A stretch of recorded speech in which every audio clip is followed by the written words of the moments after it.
is March 3rd and I'm starting my gardening season for the year 2024. Today I'm sowing some peas, putting some peas down in the garden, which we're soaking for about overnight, so they're all plumped up and nicely ready to be planted. I am also going to plant some kale, put in some kale seeds, some spinach, radishes, carrots. Hopefully I can get a lot of things done. I have about 8 beds in this garden and this will be planted out a lot. I'm also doing some cilantro, some parsley, some dill, directly sowing everything on the ground. We have 2 days of really nice weather, today and tomorrow, and then it's going to rain after 2 days, which is kind of perfect for planting because these seeds kind of get established in the ground, and then when the rain comes, it's going to be a light rain for the 3 days, which is perfect for spring planting. All the things I'm growing today are all spring crops, which are greens, like lettuce and spinach, kale, Swiss chard, cilantro, parsley, and also some of root vegetables like carrots and radishes, and kohlrabi, turnips, and also some peas as we go along. Peas are absolutely my favorite vegetables to grow because I do think there is nothing tastes better than a freshly picked peas out of your garden. I've got a couple of varieties this year. I'm actually experimenting with not growing taller varieties and growing only short variety peas. One thing to understand about growing peas is it needs something to climb on. So I do have a little, I am going to allow this to climb on this fence. So I am actually planting in this bed I have like 6 different types of peas growing. So I will put them along the length of the fence. And then today is March 3rd, as I said, and these will can hold themselves until it becomes too hot in July. And so these will be surviving until the end of June for us, and July I pull them out from the garden. Bread preparation, nothing. At the end of every fall, which is with November, October of last year 2023, I had cleaned up all these garden beds, put some leaf mulch on them so that we don't get a lot of weeds, and I'm just kind of move the leaf mulch a little bit away and then put my seeds in, and then kind of lightly cover with the leaf mulch back again, to just kind of making sure that they get a little bit of warmth and protection from the leaf mulch, which is always a bonus. And most of the things which are going to grow, apart from the bulbs, which are radishes and beetroots and carrots, kohlrabi, all these things, but the leafy vegetables do need some kind of a nitrogen fertilizer to begin with. Fish fertilizer is a great one, liquid fish fertilizer. I'm going to give a drink of fish fertilizer either today or tomorrow for all my plants, and after that pretty much I'm going to let the rain take over. I don't water very much during this season.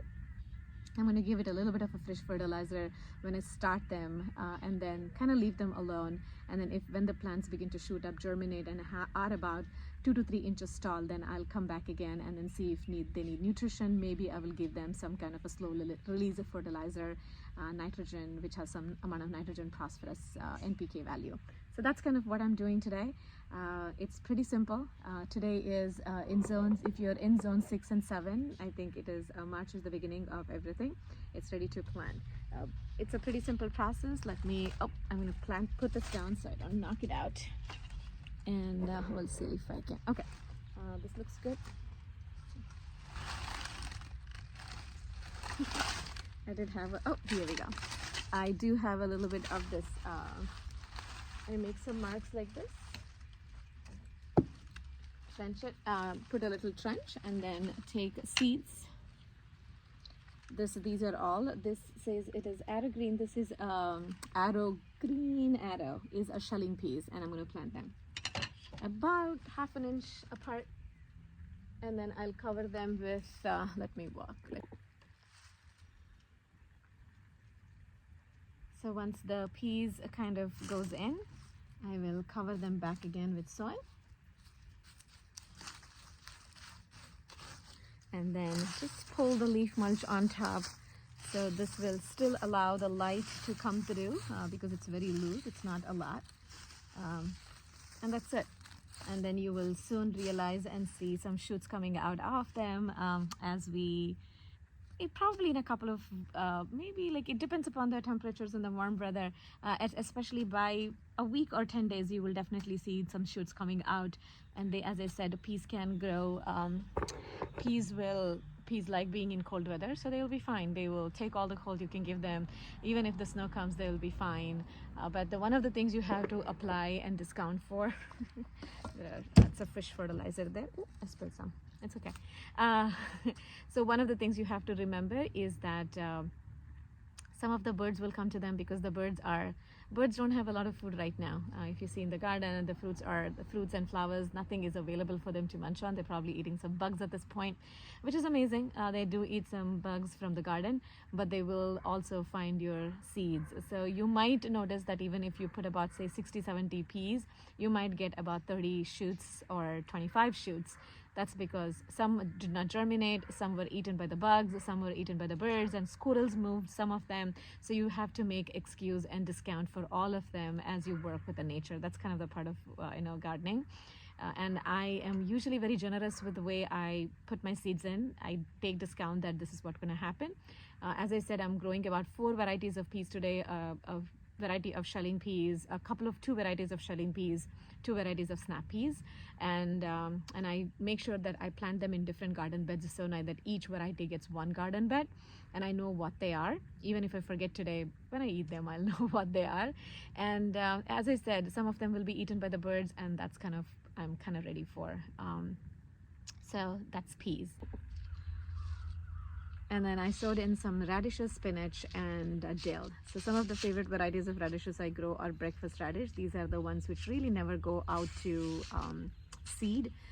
That means flower without forming a bulb, because that's one of the problems with a lot of varieties, because they cannot handle the changing temperature of heat and cold. When that happens, they never form a bulb. They just directly go into seed, producing the next generation of flowers.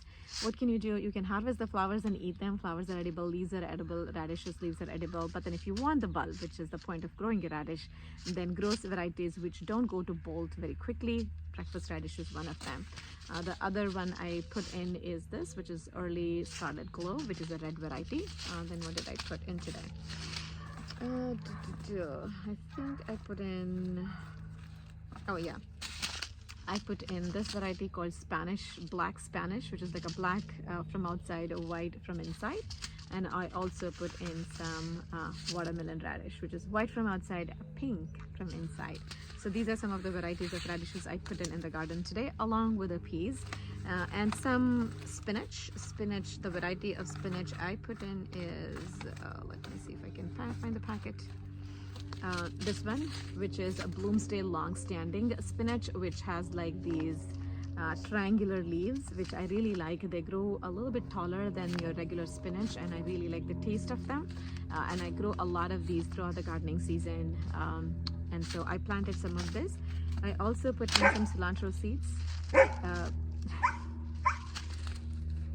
Oh, okay, Bernie.